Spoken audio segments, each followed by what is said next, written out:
இயேசு பரிசுத்த ஆவியினாலே நிறைந்தவராய், நிறைந்தவராய்.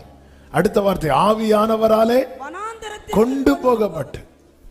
அப்போ ஆவியின் அந்த அந்த அந்த நடத்துதலுக்கு அந்த நிரப்பப்படுகிற அனுபவம் தேவை. அதுக்கு என்ன தேவை? அதனாலதான் சொன்னேன், இதுல திருப்தி வரவே கூடாது, திருப்தி வரவே கூடாது.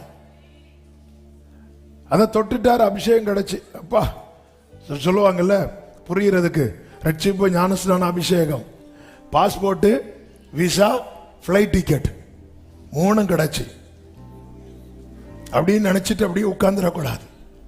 இது நம்முடைய லைஃப் ஸ்டைலா மாறணும். தினம் தினம் தினமும் புதிய எண்ணெயால் அவர் அபிஷேகம் பண்ணுகிறார். புதிய எண்ணெய் டெய்லி. கர்த்தருடைய பரிசுத்த நாமம் மகிமை